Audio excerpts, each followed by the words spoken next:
biashara, you dedicate your business. Dedication of what you intend to do. Kama uko na plan unataka kufanya, you dedicate it and ask God to guide it. Unataka kusafiri kwenda Canada, unataka kwenda Australia, you dedicate that journey. Bwana Yesu asifiwe sana. So that from now then utakuta madhabahu inakupigania. Ukienda embassy unakuta walikuwa ni kama wanakungojea, because madhabahu itakupigania. Kama ni watoto wako wanakunywa bangi, wanakunywa mapombe, madhabahu hii itawashughulikia. Mahali popote walipo utawakuta hapa kanisani. Bwana Yesu asifiwe sana. Kama ni mzee anatoka nje, atavurutwa. Utaona akienda jaribu kuenda, anaenda kwa mtu, kwa mama na huko nje, kama mashini kanazimwa. That is what Abraham, when he dedicated his life, kutoa altar ile alitoa, sacrifice ile alitoa, when he went all over, God protected him. The altar fought for him. Kila mahali alienda. Kumbuka kuna wakati ilifika mpaka akaona atauliwa. Akaona apatiane bibi ndio wasimuone kama wamuue. What happened? Yule mfalme aliona chakula, akapeleka kwa kitanda. Kufika kwa kitanda, na ile madhabahu ambayo inatetea Abraham ikashughulikia mdhamaki, akazimwa. Mdhamaki kwenda kuangalia, kaenda kaita mpaka wagaga wakuje waangalie ni nini inafanyika. Wakaambiwa hebu mdhamaki akaambiwa hebu jaribu hapa. Akaenda akajaribu, akaona kila kitu ni mzuri. Akaambiwa rudi huko. Kurudi huko akazimwa. Ni madhabahu. Wakati Jacob alikuwa kwenye shida na alikuwa anashindwa atarudije kwao nyumbani. Mnaweza kuketi kidogo. Na alikuwa anashindwa, how can I go back? How can I do what? Go back. Alifika mahali panaitwa Bethel. Alipofika Bethel akachoka, akalala. Akajiwekelea kajiwe. Katika hali ya kujiekelea kajiwe, bingu ikafunguka. Dedication inafunguanga bingu yako. Bingu ilifanya nini? Ikafunguka. Akaona watu wakipanda, wakishuka. Katika hapo aliona bingu ikifunguka, ni mahali pale guka yake Abraham alikuwa anataka kumchinjia mtoto. The same spot. Bwana Yesu asifiwe sana.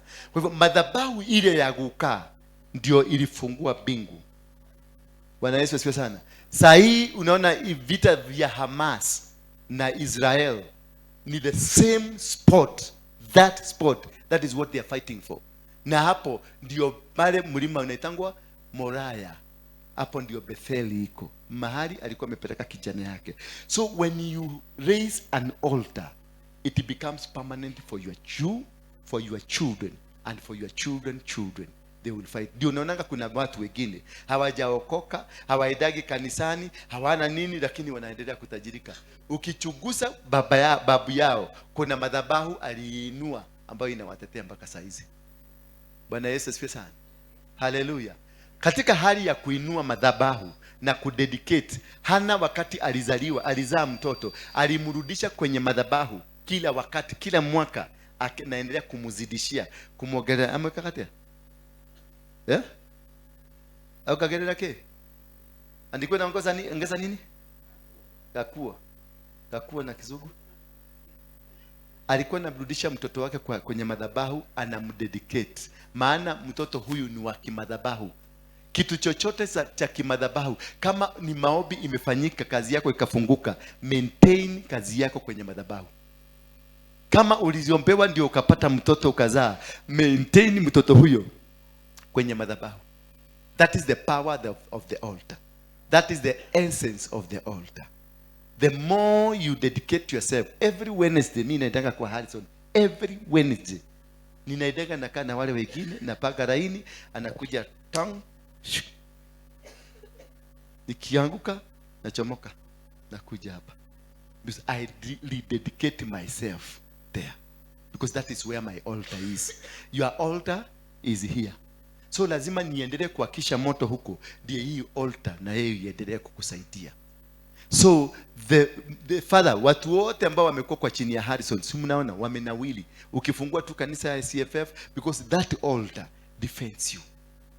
Abraham ile altar aliinua mpaka sasa inakuanga ukiitaja kuuliza kama hawa sasa, hawa watu wa kireba ya waiti, Gaiwai, Ibrahim, Jacob, Isaka na Jacob.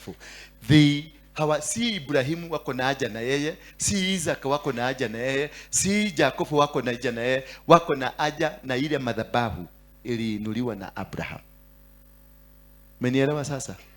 Wanaitisha ile roho ilikuwa na Abraham inaingia ndani yake. So when you are in dedicating yourself or dedicating your family or dedicating your business, unaondokea, unaambiwa kutoka sasa ondoka. Hii madhabahu itakupigania. Madhabahu si hizi mbao. Madhabahu is the anointing upon this house. Anointing upon the man of God. So when you dedicate yourself, you dedicate to the anointing that is flowing. And the anointing breaks what? The yokes. That is the secret behind dedicating yourself. You don't need to make a lot of noise, just dedicate. Kuja na sacrifice yako mzuri, wekelea hapa. Na utaona kila kitu inaenda vizuri. Kuna mama mwingine wa Uganda, si amefika? Ni wa Uganda huyo mama. Alikuwa amenyimwa mshahara 3 months juzi. Akanipigia simu. Nikamwambia utapatiwa mshahara yako in 2 hours time. Before 2 hours time akanipigia simu akaniambia gai wako niwe gutolera. Kwa nini? Immediately tulimaliza ile namba iliingia ni gani? Ni ya huyo bundosi yake. Akamwambia nimekuwekea pesa kwa account. Why? Because she believed. She did what? She believed. That is all what you need. That is all what you need. Na hiyo ndio nataka mujizoeshe. Kusaidika, kubarikiwa kwenye maisha si maombi mrefu. Maombi mrefu haikusaidii. Kuwa mtu wa magogona, kuwa mtu wa kutoa sacrifice. If you become mtu wa kutoa sacrifice, mtu wa maombi hawezani na wewe. Maana wanaokuroga hawaombangi, wanaendanga kutoa sacrifice. Watu wamekosa, mpaka wengine hapa juzi nilimwambia tuombee chakula, aliombea 1.5 hours. Mpaka nikashindwa, hii ni chakula tunaombea ama mtu alikuwa na mambo mengine yake? No, surely. Ugehoya hata dakika hata ilio. Why do you pray for food and the food is there? Unaambia Mungu toa kilicho kibaya tukule, na unaendelea because you have the power. Ukikula ndio unaambia Mungu asante. Bwana asifiwe sana. Ukikula ndio unafanya nini? Unaambia Mungu asante. Lakini Baba tunakuomba, hore makata ya rena, ukubuke mpaka watoto wanafanya examination. Baba ukubuke hata yule kaseni yetu ameingia kwa basi, sasa tunafikiria amefika Sariga na asikutane na moto ya Sariga. Baba tunakuomba hata yule kijana yangu alikuwa anataka kwenda Amerika na ni chakula.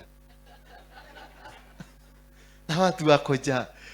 You must understand where to do your prayers. Ni wapi zinapelekwa. See your prayers, understand. Hey, understand tuko in which mode, tuko wapi ndio waanze maneno ya Sariga. Hallelujah. Simbarikiwe sana.